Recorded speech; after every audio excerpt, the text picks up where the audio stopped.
নৱবৰ্ষৰ আৰম্ভণিৰ দিনটোতে কাজিৰঙাৰ বাবে আশাৰ বতৰা। কিছু সকাহ লাভ কৰিছে কাজিৰঙা ৰাষ্ট্ৰীয় উদ্যানে। ৰাষ্ট্ৰীয় উদ্যানখনত হ্ৰাস পাইছে গড় হত্যা। কাজিৰঙাৰ বননিত নিৰ্ভয় আৰু মুক্তমনে বিচৰণ কৰিছে গড়ে। ইংৰাজী নৱবৰ্ষৰ পহিলা দিনটোতে ৰাজ্যবাসীৰ বাবে এটা সুখবৰ। অভিশপ্ত 2020 বৰ্ষৰ বিপৰ্যয়সমূহে বাৰুকৈয়ে জোকাৰি গ'ল সমগ্ৰ বিশ্বক।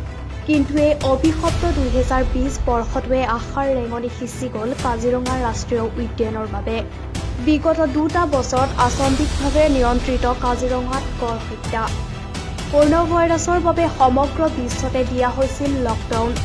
এই লকডাউন আৰু বহু বাধ্যবাধকতাৰ মাজত চোৰাং চিকাৰীয়ে গড় হত্যাৰ চেষ্টা চলাইছিল কাজিৰঙাত, কিন্তু সফল হোৱা নাছিল চোৰাং চিকাৰী।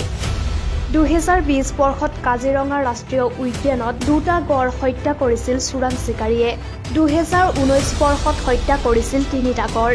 বিগত বৰ্ষত চোৰাং চিকাৰীয়ে কাজিৰঙাৰ অগৰাতলী বনাঞ্চল আৰু কহৰা বনাঞ্চলত হত্যা কৰিছিল এটাকৈ গড়। ইফালে 2020 চনৰ 9 মে'ত চোৰাং চিকাৰীয়ে অগৰাতলীৰ দুৰামাৰী বিলৰ পাৰত আৰু 7 আগষ্টত কহৰাৰ কাঠনিবাৰীত হত্যা কৰে গড়। অৱশ্যে কাজিৰঙাত চোৰাং চিকাৰীৰ গড় হত্যাৰ সকলো প্ৰচেষ্টা প্ৰতিহত কৰিবলৈ সক্ষম হৈছে কাজিৰঙা ৰাষ্ট্ৰীয় উদ্যানৰ বনকৰ্মীসকল।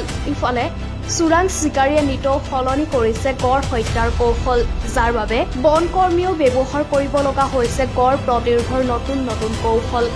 ইয়াৰ বিপৰীতে 2016 চনত গড় হত্যা হৈছিল 18টা, 2017 চনত গড় হত্যা কৰা হৈছিল 6টা, 2018 বৰ্ষত 7টাকৈ গড় হত্যা কৰিছিল চোৰাং চিকাৰীয়ে। এই তথ্যৰ বিপৰীতে 2019-20 বৰ্ষত অকল্পনীয়ভাৱে হ্ৰাস পাইছে গড় হত্যা, যিটো অসমবাসীৰ বাবে এটা সুসংবাদ। News desk report, any Bharat.